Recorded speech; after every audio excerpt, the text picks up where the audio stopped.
Tumewaita ndugu waandishi wa habari ili tuweze kufikisha ujumbe wetu kwa jamii, lakini pia kwa watawala wa nchi hii. Tumewaita ili tuweze kuzungumzia uvunjwaji wa haki za binadamu, unyanyasaji dhidi ya raia na Jumuiya ya Afrika Mashariki nchini Tanzania. Chama cha ACT Wazalendo kinapinga na kulaani vikali matukio ya uvunjifu wa haki za binadamu, unyanyasaji wa kijinsia, ukiukwaji wa mikataba ya Jumuiya ya Afrika Mashariki unaofanywa na mamlaka ya serikali ya Jamhuri ya Muungano wa Tanzania. Mnamo Mei 19, 2025, kiongozi wa Chama cha Ukombozi wa Watu People Liberation Party PLP kutoka Kenya, mwanasheria ndugu Martha Karua pamoja na jaji wa zamani wa mahakama ya juu ya Kenya na Jaji Willy Mutunga walizuiwa kwa muda mrefu katika uwanja wa ndege wa kimataifa wa Julius Kambarage Nyerere na hatimaye kurejeshwa nchini kwao bila kutolewa kwa maelezo rasmi. Katika siku hiyo, wanaharakati wengine kutoka nchi wanachama wa Jumuiya ya Afrika Mashariki walikamatwa, kuwekwa kizuizini kwa zaidi ya siku 3, kuteswa na kurejeshwa makwao wakiwa na majeraha na maumivu. Miongoni mwao ni ndugu Agatha Atuhaire kutoka Uganda aliyepatikana karibu na mpaka wa Mtukula, na ndugu Boniface Mwangi kutoka Kenya aliyepatikana eneo la kaunti ya Kilifi karibu na mpaka wa Tanzania na Kenya baada ya kushikiliwa kwa muda Tanzania. Wanaharakati hawa wametoa ushuhuda ukatili uliopitiliza wakiwa mikononi mwa vyombo vya dola hapa Tanzania. Katika taarifa mbalimbali zinaonyesha kuwa wanajumuiya na raia wa Uganda ndugu Agatha Atuhaire amenyanyaswa kingono na kupewa mateso makali. Lakini pia mwanaharakati huyu ameumizwa na kuteswa. Kibaya zaidi, waliomtesa anawafahamu ni jeshi ama vyombo vya dola vya Tanzania. Wakati huu ni wakati ambao tulitarajia mwanamke atalindwa kwa gharama zozote zile, hasa kwa sababu tuko kwenye utawala ambao utawala huu anatawala mwanamke.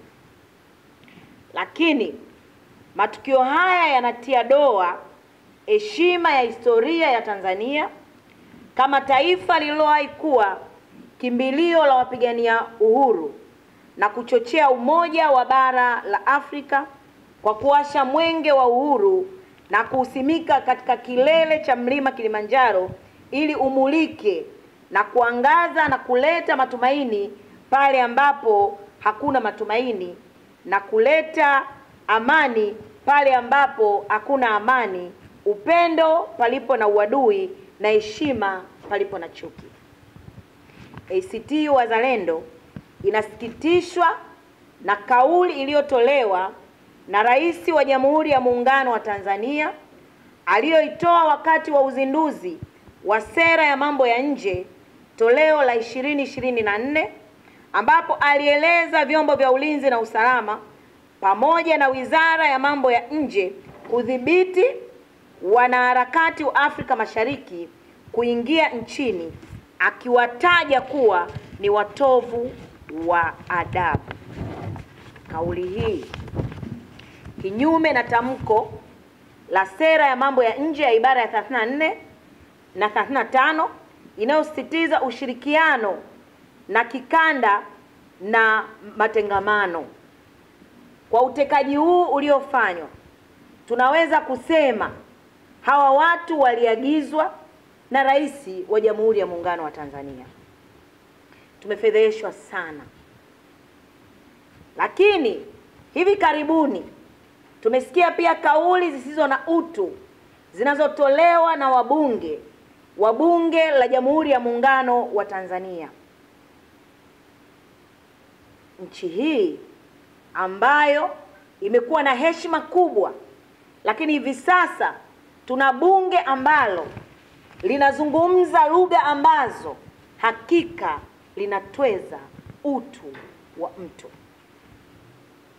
Kauli hizi zimeungwa mkono hadharani na Waziri wa Mambo ya Ndani ndugu Innocent Bashungwa, ambaye alieleza kuwa maoni hayo ya wabunge yameviimarisha vyombo vya ulinzi na usalama.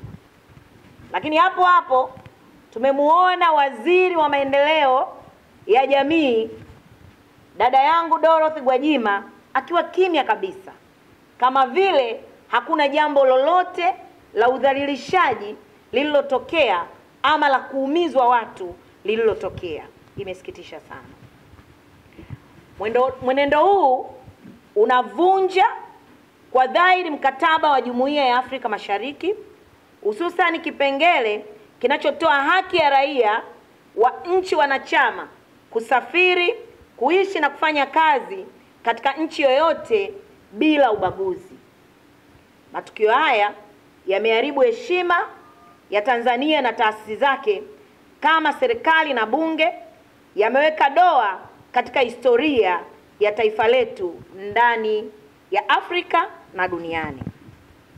ACT Wazalendo inaitaka serikali ya Tanzania pamoja na Jumuiya ya Afrika Mashariki kuchukua hatua zifuatazo. 1. Kupinga vitendo vyote vya ukatili wa kijinsia dhidi ya raia. Jumuiya ya Afrika Mashariki iunde chombo huru cha uchunguzi kuhusu matukio haya ukiukwaji wa haki za binadamu dhidi ya raia wa Kenya na Uganda waliokuwa nchini Tanzania. 3. Waziri wa Mambo ya Nje na Ushirikiano wa Afrika Mashariki atoe maelezo ya kina kuhusu sababu za kukamatwa, kuzuiliwa, kuteswa na kurejeshwa kwa raia hao wa Afrika Mashariki.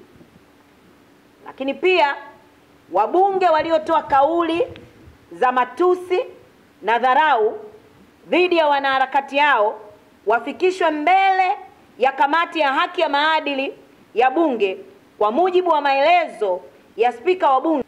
Maneno yoyote mabaya hayastahili kwa upande wowote, na siku zote mtoto akikosea huwa anaonywa.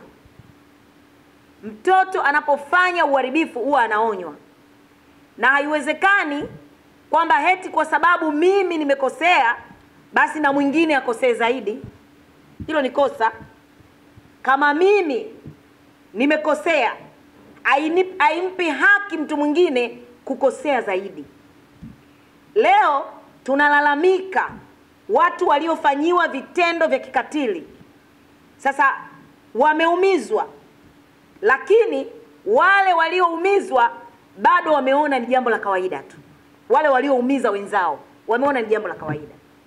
Kwa hiyo hii ni sawa na familia ambayo mtoto wako amekosea na mtoto wa jirani, badala ya kuwaweka pamoja na kuwaonya, wote mnakwenda kuendelea kuchochea huo ugomvi.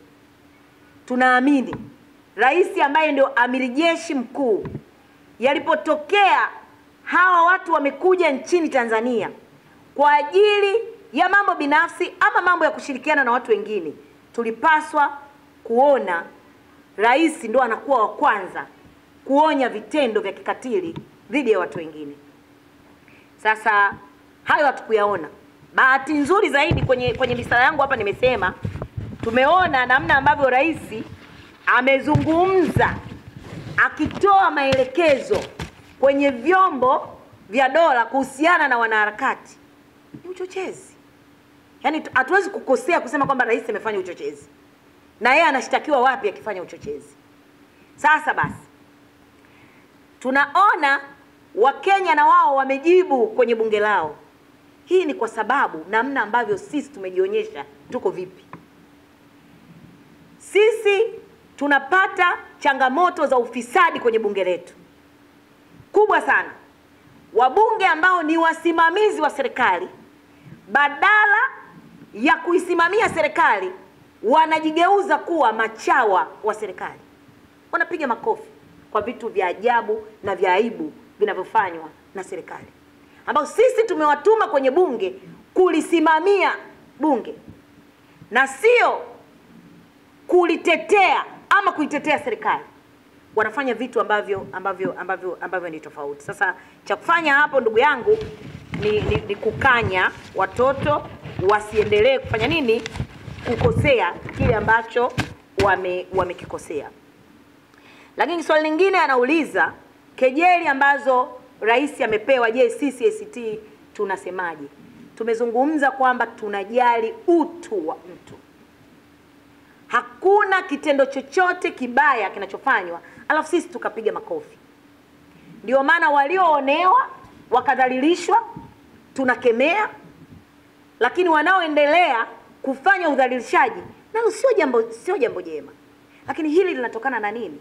Ni namna ambavyo tumeshindwa kuongoza. Unapokuwa kiongozi lazima uonyeshe njia ya kuongoza. Unapokuwa kiongozi mpaka unafikia kudhalilishwa, maana yake umeshindwa kuonyesha njia ya kuongoza.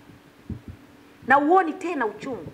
Na ndio maana tumesema katika kipindi hiki ambacho tunatarajia rais ni mwanamke, tulidhani sisi wanawake tuna sababu ya kujivuna.